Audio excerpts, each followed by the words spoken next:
All right. Next up, we have Koya Nyangi. Now, I have a couple facts about her, which include a song that I've had to ask her to pronounce for me 3 times. She also told me it's one of the filthiest songs that you could ever hear.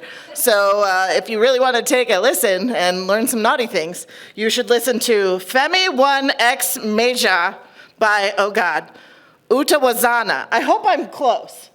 Am I close? Kinda. I tried. She also said if she could collect anything, it would be all of the vintage handbags in the world because, damn it, somebody needs to preserve them. Please welcome Koya to the stage.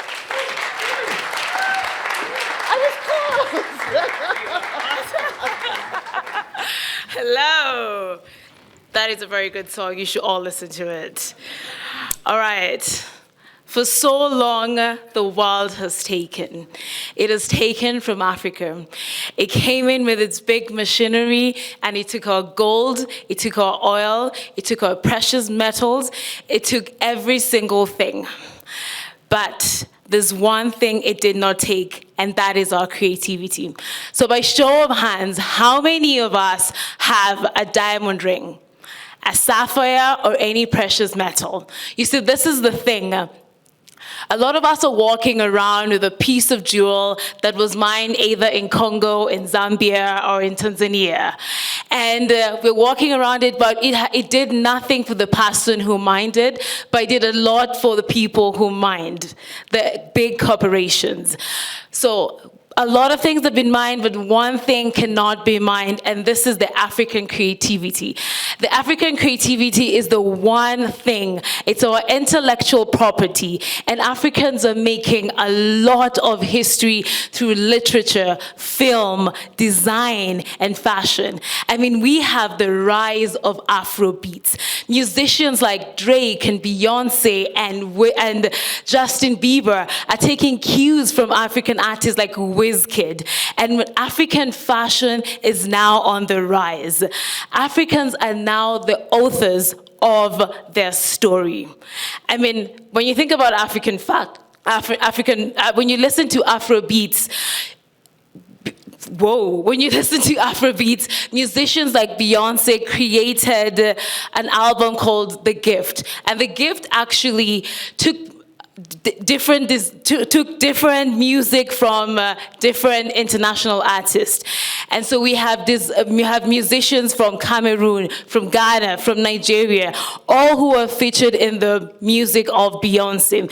And in an interview with Good Morning America, Beyonce said, I want us to not be inspired by Africa, but I want us to be inclusive. I want us to bring all the Africans and listen to them.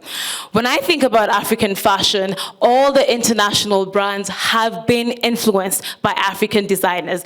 I mean, Michael Kors and Valentino were accused of cultural appropriation.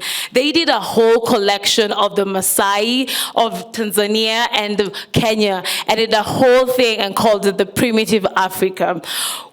This is absolutely tragic. But what's happening right now is we watched Black Panther, and I just want to give kudos to Carter, who was the costume designer. She was able to tell us the story of the subcultures of Africa without stereotyping it, without making it look like it was as a whole primitive world.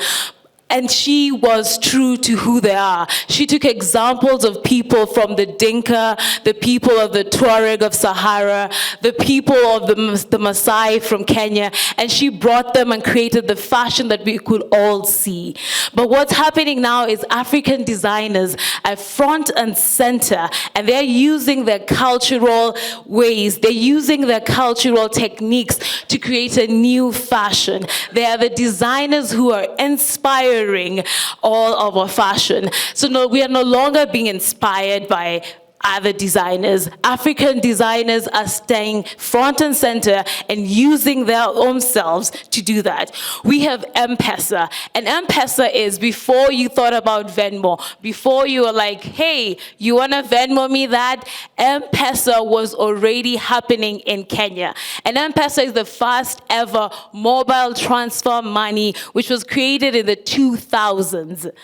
And right now, when you think about M-Pesa and mobile transfer, it has been able to overtake Venmo. I mean, you can get a loan using M-Pesa, you can pay your bills using the mobile transfer, you can pay for your healthcare using mobile transfer, you can even get an Uber and pay your Uber using mobile transfer, all without having a mobile account. And this is very revolutionary. So when we think about mobile money transfer, I want you to think about that it began its onset in Kenya. It was able to go way before what we're doing. And so now I want to leave you with this, that the African creativity is taking over, that we want inclusion, we want partnership, we want collaboration, and we want everybody to know that as we talk to one another, we can continue to increase the creativity. Thank you.